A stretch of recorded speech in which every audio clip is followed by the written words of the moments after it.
Welcome to all. स्वागत है आप सभी का। तो आज हम आ गए हैं मूविंग चार्जेस एंड मैग्नेटिज्म का लेक्चर नंबर 8 लेकर। तो भैया आज के इस लेक्चर में हम बात करेंगे path of charge particle in magnetic field, है ना। किसी भी मैग्नेटिक फील्ड में, है ना, चार्ज पार्टिकल का पाथ कैसा होता है। अब यहाँ पर हम तीन केसेस के बारे में बात करेंगे। पहला केस क्या होगा कि चार्ज पार्टिकल जो है वो पैरेलल चल रहा होगा किसके, मैग्नेटिक फील्ड के। हाँ, और दूसरा जो है चार्ज पार्टिकल की जो वेलोसिटी होगी वो एंटी पैरेलल होगी किसके, मैग्नेटिक फील्ड के। तब उसका पाथ क्या होगा, है ना। और तीसरा हम बात करेंगे कि जब charge particle perpendicular to the magnetic field move करेगा, है ना, मैग्नेटिक फील्ड में कैसे मूव करेगा, परपेंडिकुलर, तो वहां पर उसकी जो पाथ होगी वो क्या होगी, है ना। हाँ, और फिर कल के लेक्चर में हम बात करेंगे कि जब कोई भी चार्ज पार्टिकल मैग्नेटिक फील्ड में थीटा एंगल से मूव करता है तो वहां पर उसका जो पाथ होगा वो हेलिकल होगा। उसको हम कल के लेक्चर में बात करेंगे। लेकिन आज की क्या है, आज के लेक्चर में हम बात करेंगे कि जब भी कोई भी चार्ज पार्टिकल पैरेलल या फिर एंटी पैरेलल चलेगा तो उसका पाथ कैसा होगा, या फिर perpendicular to the magnetic field चलेगा तब उसका पाथ क्या होगा। तो भैया क्या करेंगे, कॉपी पेंसिल निकाल लेंगे और सुंदर सुंदर नोट्स बनाते रहेंगे। अच्छा, तो हेडिंग क्या बनाएंगे भैया, path of charge particle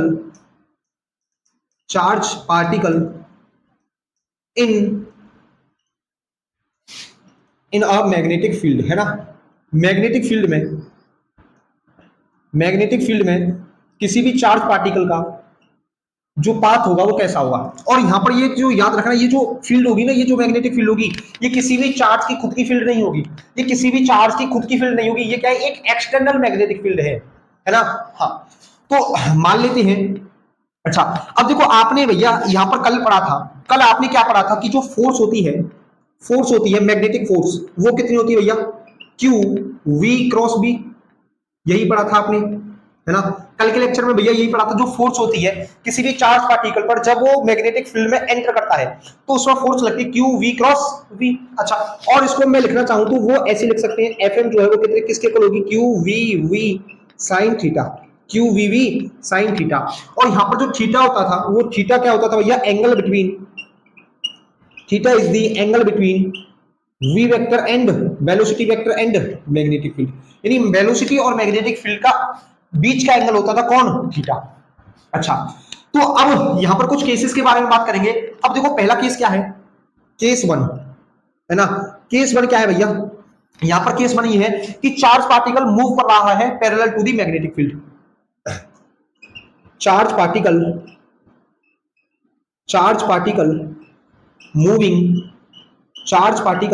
moving parallel और anti parallel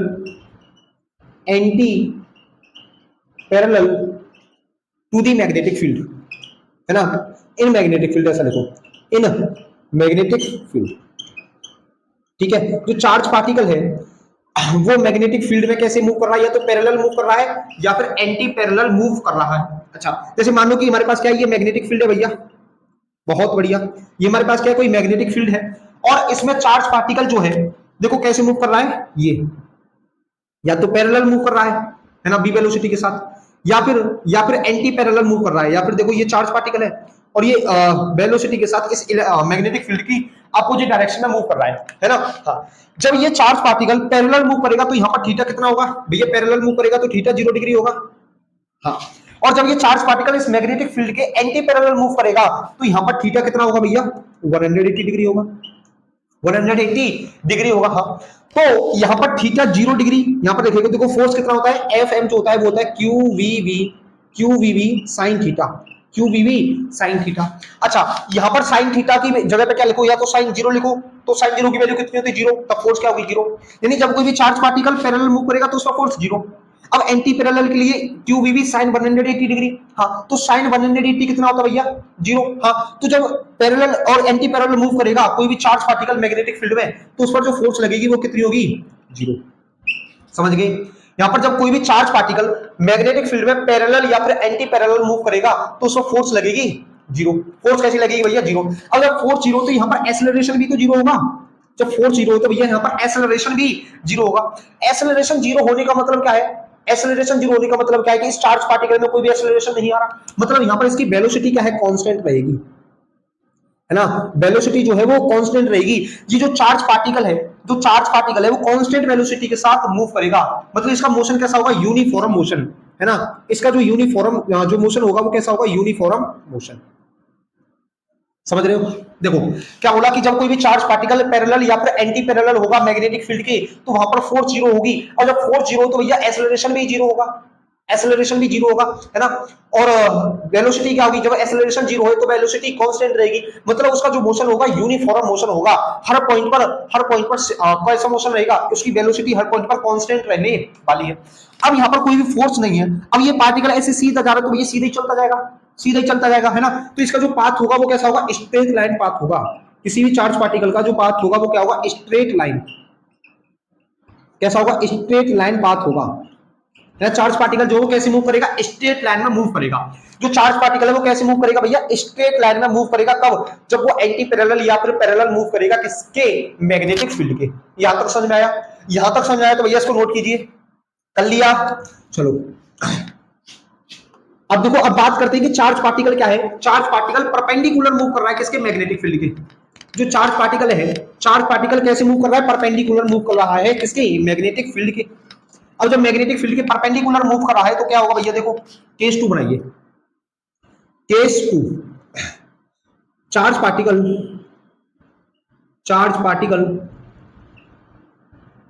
moving perpendicular to magnetic field, perpendicular to magnetic field, यानी चार्ज पार्टिकल जो है वो मैग्नेटिक फील्ड के कैसे मूव कर रहा है भैया, परपेंडिकुलर मूव कर रहा है, परपेंडिकुलर मूव कर रहा है। अच्छा, परपेंडिकुलर मूव कैसे करेगा भैया, देखो जैसे मान लो हमारे पास मैग्नेटिक फील्ड है, ये क्रॉस मैग्नेटिक फील्ड का क्या मतलब है भैया, कि मैग्नेटिक फील्ड जो है वो अंदर की तरफ है। जो मैग्नेटिक फील्ड है वो कहां है भैया, अंदर की तरफ है। मैग्नेटिक फील्ड कहां है भैया, अंदर की तरफ है। मैग्नेटिक फील्ड किधर है, अंदर की तरफ है ना। यहां पर जो मैग्नेटिक फील्ड है वो कैसी है भैया, इनवार्ड मैग्नेटिक फील्ड है, इनवार्ड। अच्छा, अब ये अंदर की तरफ है। अब इसमें मान लो कोई चार्ज पार्टिकल मूव कर रहा है भैया ऐसे, कोई भी ये चार्ज पार्टिकल है ना, कोई भी ये चार्ज पार्टिकल है क्यू, और ये इसमें ऐसे मूव कर रहा है बी वेलोसिटी के साथ। ये कैसे मूव कर रहा है भैया, ऐसे बी वेलोसिटी के साथ इस इनवार्ड मैग्नेटिक फील्ड में, इनवार्ड मैग्नेटिक फील्ड में मूव कर रहा है, कैसे, परपेंडिकुलर। देखो भाई यहाँ पर जो मैग्नेटिक फील्ड है वो है अंदर की तरफ, वो कहां है, अंदर की तरफ, देखो बहुत ध्यान से। और चार्ज कैसे मूव कर रहा है, ऐसे, चार्ज कैसे मूव कर रहा है, ऐसे। तो दोनों के बीच में एंगल कितना होगा भाई, 90 डिग्री, दोनों के बीच में 90 डिग्री। क्योंकि आपने पढ़ा था ना, जो मैग्नेटिक फील्ड होती है, जो वेलोसिटी होती है चार्ज पार्टिकल की, जो वेलोसिटी होती है चार्ज पार्टिकल की, वो परपेंडिकुलर है यहाँ पर मैग्नेटिक फील्ड की, है ना। चार्ज पार्टिकल की क्या है, जो वेलोसिटी है वो मैग्नेटिक फील्ड के परपेंडिकुलर है। क्यों, क्योंकि भैया देखो यहाँ पर सीधा लिखा है, charge particle moving perpendicular to the magnetic field, मतलब वेलोसिटी और मैग्नेटिक फील्ड क्या है, दोनों एक दूसरे के परपेंडिकुलर हैं। तो यहाँ पर थीटा कितना होगा भैया, थीटा होगा 0 डिग्री, थीटा 0 डिग्री। हाँ, तो यहाँ से अगर मैं फोर्स निकालना चाहूं तो वो कितनी होगी, क्यू वी साइन 0 डिग्री। हाँ, और साइन 0 कितना होता है, सॉरी 90 डिग्री होना भैया, यहाँ पर 0 कहां से आ गया भाई, 0 कहां से आ गया, जब परपेंडिकुलर मूव करेगा तो कितना होगा, साइन 90, है ना। तो साइन 90 कितना होता है भैया 1। तो यहाँ पर जो फोर्स लगेगी वो कितनी लगेगी, क्यू वी।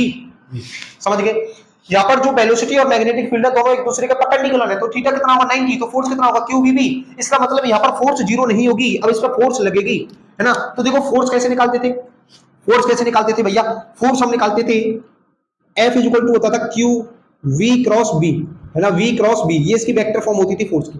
तो क्या करेंगे हम, सबसे पहले बी क्रॉस बी की डायरेक्शन में फिंगर्स को कर्ल करेंगे, जिधर थंब जाएगा वो हमारी डायरेक्शन होगी किसकी, फोर्स की। तो वेलोसिटी कैसे, ऐसे, मैग्नेटिक फील्ड कहां है, अंदर, तो अंदर फिंगर्स को कर्ल करो, तो थंब किधर जा रहा है भैया, ऊपर, थंब किधर जा रहा है, देखो ऊपर, थंब किधर जा रहा है, ऊपर।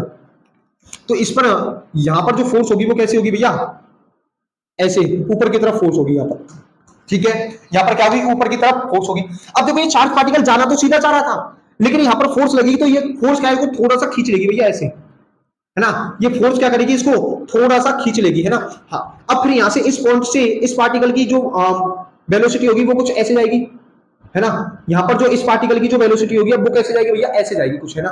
कैसे जाएगी भैया, ऐसे जाएगी, समझ रहे हो। हाँ, तो अब जब ये पार्टिकल की वेलोसिटी ऐसे है, जब पार्टिकल की वेलोसिटी ऐसे है और मैग्नेटिक फील्ड के अंदर, तो मैग्नेटिक जो फोर्स होगी वो किधर होगी भैया, इस डायरेक्शन में होगी। देखो फोर्स किधर होगी, इस डायरेक्शन में होगी। हाँ, तो अब ये चार्ज पार्टिकल कैसे मूव करेगा, थोड़ा सा ऐसे मूव करेगा, थोड़ा सा कैसे मूव करेगा, ऐसे।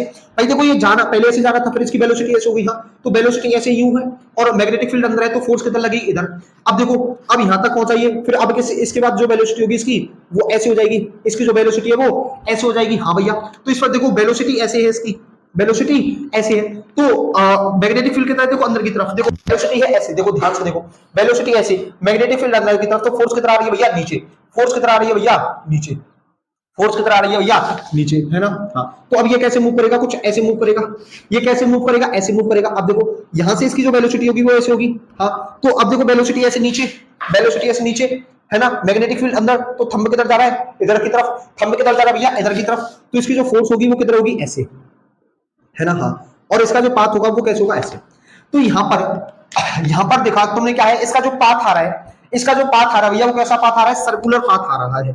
क्या है जो पाथ आ रहा है वो कैसा आ रहा है, सर्कल, है ना, सर्कल आ रहा है। पाथ क्या आ रहा है भैया, इसका सर्कल।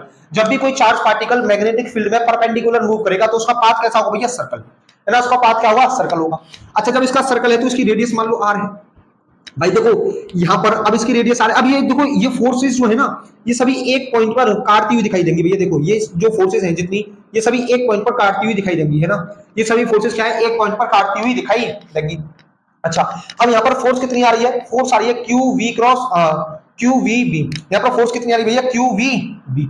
अच्छा अब यहाँ से जो मैग्नेटिक जो वेलोसिटी है वो परपेंडिकुलर है किसके, मैग्नेटिक फील्ड के। जब वेलोसिटी परपेंडिकुलर है मैग्नेटिक फील्ड के, अच्छा और बहुत ध्यान से देखो तो यहाँ पर जो फोर्स है वो फोर्स भी परपेंडिकुलर है। देखो ये फोर्स ऐसे लग रही है, वेलोसिटी ऐसे, फोर्स ऐसे, वेलोसिटी ऐसे, फोर्स भी परपेंडिकुलर है किसके, वेलोसिटी के। भैया यहाँ से फोर्स भी क्या है, परपेंडिकुलर है किसके, वेलोसिटी के। हाँ और जब फोर्स की ही डायरेक्शन में एक्सेलरेशन होता है तो जब एक्सेलरेशन भी क्या होगा, एक्सेलरेशन भी परपेंडिकुलर होगा किसके, वेलोसिटी के। भाई देखो फोर्स अगर परपेंडिकुलर है वेलोसिटी के, देखो फोर्स ऐसे है और वेलोसिटी ऐसे है, फोर्स फोर्स ऐसे, वेलोसिटी ऐसे, फोर्स ऐसे, वेलोसिटी ऐसे, तो ये इन दोनों में कितना एंगल बन रहा है, 90 डिग्री का। हाँ जब फोर्स वेलोसिटी के परपेंडिकुलर है तो एक्सेलरेशन भी वेलोसिटी के परपेंडिकुलर होगा। हाँ और जब भी एक्सेलरेशन परपेंडिकुलर होता है वेलोसिटी के तो वो रेडियस के अलोंग होता है ना, वो रेडियस के अलोंग होता है, तो उसको हम एक्सेलरेशन, कौन सा एक्सेलरेशन बोलेंगे, सेंट्रीपिटल एक्सेलरेशन। मेरी बात समझो यहां तक। यहां पर जो अब एक्सेलरेशन होगा वो सेंट्रीपिटल एक्सेलरेशन होगा, यहां पर जो एक्सेलरेशन होगा वो सेंट्रीपिटल एक्सेलरेशन होगा। अब यहां से यहां पर जो फोर्स लग रही है, जो मैग्नेटिक फोर्स होगी वो सेंट्रीपिटल फोर्स के इक्वल होगी। यहां पर जो देखो इसको नोट कीजिए, पहले कर लिया। हाँ यहां पर एक्सेलरेशन क्या है, यहां पर एक्सेलरेशन वेलोसिटी के परपेंडिकुलर है, तो एक्सेलरेशन कौन सा होगा, सेंटीपिटल एक्सेलरेशन, सेंटीपिटल एक्सेलरेशन। तो यहां पर जो मैग्नेटिक फोर्स होगी, मैग्नेटिक फोर्स होगी वो सेंट्रीपिटल फोर्स के इक्वल होगी। जो यहां पर मैग्नेटिक फोर्स होगी वो सेंट्रीपिटल फोर्स के इक्वल होगी। अच्छा अब भैया क्यों, क्योंकि देखो यहां पर ये सेंटर के अलोंग लग रही है फोर्स, भाई ये सेंटर के अलोंग लग रही है तो ये सेंटीपिटल फोर्स होगी। हाँ अब सेंटीपिटल फोर्स कोई फोर्स नहीं होती, अगर बहुत ध्यान से बात को समझो तो जो सेंटीपिटल फोर्स होती है वो कोई फोर्स नहीं होती। फिर भैया सेंटीपिटल होता क्या है, सेंटीपिटल फोर्स कि जब कोई भी ऑब्जेक्ट जो है ना, किसी भी ऑब्जेक्ट को अगर हमें सर्कुलर पाथ में मूव कराना है तो वहां पर जो फोर्स की जरूरत पड़ती है उसको हम सेंटीपिटल बोलते हैं। भाई सुनो, जब कोई भी चार्ज पार्टिकल या फिर कोई ऑब्जेक्ट, ऐसा समझो हमारे पास कोई एक ऑब्जेक्ट है, अब उस ऑब्जेक्ट को हमें सर्कुलर पाथ में मूव कराना है ना, तो वहां पर जो फोर्स की जरूरत पड़ेगी उस जरूरत को हम सेंटीपिटल बोलेंगे, है ना, उस जरूरत को हम सेंटीपिटल फोर्स बोलेंगे, ना कि उस फोर्स को।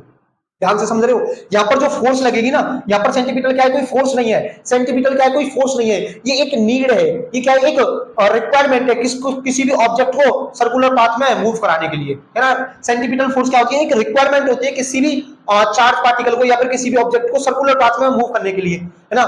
अब उस रिक्वायरमेंट को कोई भी फोर्स फुलफिल कर सकती है भैया, कोई भी फोर्स जो है वो फुलफिल कर सकती है। जैसे आप यहाँ पर क्या है, ये जो चार्ज पार्टिकल है सर्कुलर मोशन कर रहा है, हाँ तो किसकी वजह से कर रहा है, मैग्नेटिक फोर्स की वजह से, तो ये मैग्नेटिक फोर्स जो वो सेंटीपिटल फोर्स की तरह काम करेगी।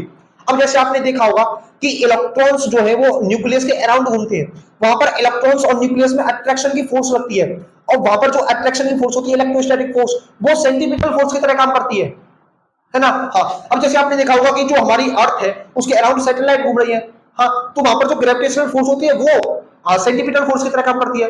तो एक्चुअल में सेंटीपिटल फोर्स कोई फोर्स नहीं होती, ये एक रिक्वायरमेंट होती है किसी भी ऑब्जेक्ट को सर्कुलर पाथ में घुमाने के लिए, है ना। और वो रिक्वायरमेंट क्या है, किसी भी फोर्स की कोई भी फोर्स उसको फुलफिल कर सकती है भैया, उस रिक्वायरमेंट को कोई भी फोर्स जो है वो फुलफिल कर सकती है।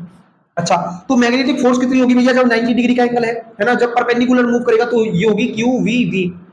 और सेंटीपिटल फोर्स कितनी होती है, M B square by R, M B square by R. R क्या है? आर इज द रेडियस, इस सर्कुलर पाथ की, ये जो सर्कुलर बना है यहाँ पर इसकी रेडियस है।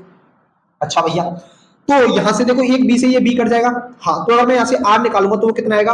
आर जो आएगा एम बी अपॉन के क्यूबी, एम बी अपॉन के क्यूबी, एम बी अपॉन के क्यूबी। अच्छा, अब यहां से जो रेडियस है भैया, देखो रेडियस डायरेक्टली प्रोपोर्शनल है किसके? बी के। मतलब रेडियस, अगर मेरे पास वेलोसिटी बढ़ेगी किसी भी चार्ज की, है ना, किसी भी चार्ज पार्टिकल की वेलोसिटी बढ़ेगी तो उसकी रेडियस भी बढ़ेगी। किसी भी चार्ज पार्टिकल की अगर मैं वेलोसिटी बढ़ाऊंगा तो उसकी रेडियस भी बढ़ेगी।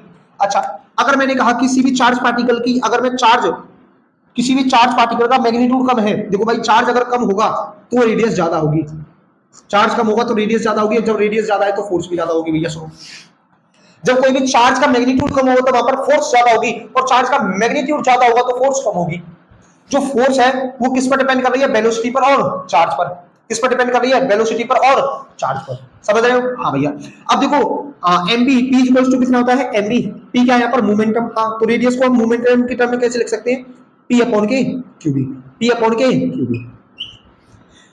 समझ में आ गया? हाँ, आर इक्वल टू कितना होता है? M B upon Q B. अगर मैं इसको मोमेंटम की फॉर्म में लिखना चाहूँ तो पी अपॉन के क्यूबी, कितना आ जाएगा? पी अपॉन के क्यूबी। अच्छा, और देखो अब इसको रफ कर दूं भैया, फिर इसको रफ कर दूं क्या? चलो रफ कर रहा हूं ना, कर दूं इसको, ठीक है। अब देखो यहां पर हमारे पास क्या है भैया, अब हमारे पास जो टाइम पीरियड होता है, टाइम पीरियड क्या है? किसी भी सर्कल में, है ना, किसी भी सर्कल में जो घूमने में जो टाइम लगता है, यानी किसी भी सर्कल का एक चक्कर लगाने में जो टाइम लगता है उसको बोलते हैं टाइम पीरियड, है ना। किसी भी सर्कल का एक चक्कर लगाने में जो टाइम होता है उसको बोलते हैं टाइम पीरियड। और वो किसके इक्वल होता है भैया? टाइम पीरियड जो होता है वो क्या होता है? 2 pi R, 2 pi R, R is the radius upon के बी, है ना। ये क्या है? टाइम। टाइम इक्वल टू कितना होता है? डिस्टेंस अपॉन के स्पीड। तो डिस्टेंस क्या है भैया? सर्कल की सरकमफेरेंस 2 पाई आर, और बी क्या है? Speed of charge particle. हाँ, तो यहां से टाइम पीरियड कितना हो जाएगा? 2 पाई आर अपॉन के बी, और आर कितना है? Q B, sorry M B upon Q B, M B upon के क्यूबी इनटू, नीचे बी चल रहा है तो बी से बी कट गया, तो टाइम पीरियड कितना आएगा? 2 पाई एम अपॉन के क्यूबी, 2 पाई एम अपॉन के क्यूबी, 2 पाई एम अपॉन के क्यूबी। अब यहाँ पर जो चार्ज पार्टिकल है वो वेलोसिटी पर डिपेंड नहीं कर रहा, मतलब स्पीड ऑफ चार्ज पार्टिकल पर डिपेंड नहीं करता है टाइम पीरियड। क्यों नहीं करता भैया? जब हम किसी भी सर्कल में, सर्कल का चक्कर लगाते हैं तो वहां पर जो टाइम पीरियड होता है, टाइम पीरियड क्या है? एक सर्कल का एक चक्कर लगाने में जो टाइम लगता है उसको बोलते हैं टाइम पीरियड। हाँ, तो जो टाइम पीरियड होता है वो वेलोसिटी, मतलब स्पीड ऑफ चार्ज पार्टिकल पर डिपेंड नहीं करता। क्यों? क्योंकि अगर देखो, अगर हम स्पीड बढ़ाएंगे तो रेडियस भी बढ़ जाएगी उसकी, समझ रहे हो? अगर हम स्पीड बढ़ाएंगे तो रेडियस भी बढ़ जाएगी। हाँ, अगर मैं फ्रीक्वेंसी लिखना चाहूं तो फ्रीक्वेंसी क्या होती है? फ्रीक्वेंसी होती है 1 अपॉन के टाइम पीरियड, है ना। हाँ, तो क्यूबी अपॉन के 2 पाई, फ्रीक्वेंसी कितना हो जाएगा? क्यूबी अपॉन के 2 पाई एम, क्यूबी अपॉन के 2 पाई एम। यहां तक समझ में आ गया? यहां तक समझ में आ गया तो भैया इसको नोट कीजिए, इसको नोट कीजिए फिर, और इस पर एक सवाल करते हैं, तब तक इसको नोट कीजिए। तो आइए फिर इसके ऊपर क्या है, एक सवाल करते हैं, और ये सवाल जो है आपको हर किताब में देखने को मिल जाएगा, बहुत ही फेमस सवाल है भैया। और सवाल क्या है? सवाल है भैया हमारे पास, proton, neutron and alpha particle is projected at 90 degree to the magnetic field, then find ratio of radius, यानी उनकी रेडियस निकालनी है, रेडियस का रेशियो निकालना है किसका? Proton, neutron and alpha particle का। तो पहला केस करते हैं। पहला केस क्या कहता है? If they are projected with same speed, है ना। हाँ, तो सबसे पहले रेडियस जान लेते हैं। रेडियस क्या होती है? रेडियस होती है क्यूबी एम बी अपॉन के क्यूबी। रेडियस क्या होती है? एम बी अपॉन के क्यूबी। रेडियस क्या होती है भैया? एम बी अपॉन के क्यूबी। अच्छा, अब देखो अगर मैं रेशियो निकालू प्रोटॉन, न्यूट्रॉन और अल्फा पार्टिकल का, है ना। हाँ, तो देखो यहां से अगर मैं निकालू रेशियो किसका निकालू? मैं यहां से रेशियो निकालू प्रोटॉन का, किसके? Proton, neutron and alpha particle का, तो वो किसके इक्वल होगा? अब देखो यहां पर जो वेलोसिटी है, वेलोसिटी और यहां पर जो मैग्नेटिक फील्ड होगा वो तो हर के लिए सेम रहेगा भाई साहब, है ना। वेलोसिटी कांस्टेंट रहता है, मैग्नेटिक फील्ड हर के लिए सेम रहेगा। अब यहां पर जो बदलेगा, ये तो देखो दोनों के लिए, सबके लिए क्या रहेगा? कांस्टेंट रहेगा। ये क्या रहेगा भैया? कांस्टेंट रहेगा, है ना।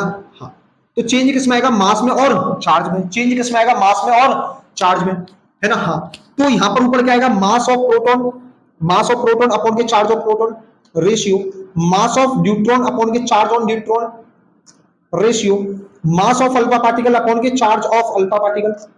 हाँ भैया, तो मास ऑफ प्रोटॉन कितना होता है? मास ऑफ प्रोटॉन मान लेते हैं कि कितना है? ई है, एम है, मान लो कितना है? एम है। और चार्ज ऑन प्रोटॉन कितना होता है भैया? ई। मास ऑफ प्रोटॉन मान लेते हैं एम है, और चार्ज ऑन प्रोटॉन कितना होता है? ई। अच्छा, अब जो मास होता है ड्यूट्रॉन का वो ट्वाइस होता है किसके, charge on mass of proton के। तो यहाँ पर जो ड्यूट्रॉन का मास होगा वो कितना हो जाएगा भैया 2m, और यहाँ पर जो चार्ज होता है ड्यूट्रॉन का वो कितना होता है, e ही होता है ना, प्रोटॉन के बराबर ही चार्ज होता है। अच्छा, अगर मैं बात करूं अल्फा पार्टिकल पर, तो अल्फा पार्टिकल का मास 4 टाइम्स होता है मास ऑफ प्रोटॉन के, तो ये कितना हो जाएगा 4m, और चार्ज कितना होता है twice of charge of proton, तो यहाँ पर कितना होगा ये 2e, यहाँ पर कितना होगा 2e। अगर मैं ऐसे रेशियो निकालूं इन तीनों की रेडियस का, है ना, ये क्या है, इन तीनों की रेडियस का अगर मैं रेशियो निकालूं तो वो कितना होगा, देखो m/e यहाँ से सब में से कॉमन आ जाएगा, तो यहाँ पर कितना बचेगा 1:1:2। यहाँ पर जो रेशियो आएगा इनकी रेडियस का वो कितना आएगा 1:2:2। अच्छा, और दूसरा केस देखो, अगर मैं दूसरा केस देखूं तो यहाँ पर क्या है भैया, प्रोजेक्टिव सेम मोमेंटम सेम है, तो यहाँ पर रेडियस कितनी होगी भैया P/Qb, कितनी होगी P/Qb। अच्छा, मोमेंटम सेम है और मैग्नेटिक फील्ड भी क्या है भैया सेम है, मैग्नेटिक फील्ड भी क्या है, ये दोनों फैक्टर तो क्या रहेंगे भैया कांस्टेंट रहेंगे। हाँ, तो जो रेडियस होगी वो किसके प्रोपोर्शनल होगी, किस पर डिपेंड करेगी भैया, इस चार्ज पर, यानी ये किस पर डिपेंड करेगी, चार्ज पर। तो अगर मैं रेशियो निकालूं, radius of proton, radius of neutron और रेडियस ऑफ अल्फा पार्टिकल का अगर मैं रेशियो निकालूं तो कितना आएगा 1/के चार्ज ऑफ प्रोटॉन रेशियो 1/के चार्ज ऑफ न्यूट्रॉन 1/के चार्ज ऑफ किसका, अल्फा पार्टिकल का। हाँ, तो जो प्रोटॉन होता है उसका चार्ज कितना होता है 1/e। हाँ भैया, और यहाँ पर जो न्यूट्रॉन का चार्ज होता है वो भी 1/e, और यहाँ से जो अल्फा पार्टिकल का चार्ज होता है 1/के 2, कितना होता है 1/2e। ये किसके इक्वल होगा, देखो यहाँ से 2 से क्या कर दो ऊपर मल्टीप्लाई कर दो, है ना, 2 से ऊपर मल्टीप्लाई कर देंगे तो कितना आएगा 2:1, कितना जाएगा 2:1, है ना। अगर देखो अल्फा पार्टिकल में अगर मैं उनकी रेडियस का रेशियो निकालूं किसका, प्रोटॉन न्यूट्रॉन और अल्फा पार्टिकल का, अब कैसे वो अगर सेम स्पीड के साथ फेंके गए तो उनका रेशियो आएगा 1:2:2। अगर उनका सेम मोमेंटम है तो रेशियो का आएगा 2:2:1। समझ में आ गया यहाँ तक। हाँ, तो भैया फिर आज की क्लास को यहीं तक रखते हैं, और फिर कल की क्लास में आपसे बात करेंगे हेलिकल मोशन, है ना, हेलिकल पाथ के बारे में बात करेंगे किसी भी चार्ज पार्टिकल की, है ना। हाँ, तो फिर बने रहिएगा और पढ़ाई करते रहिएगा।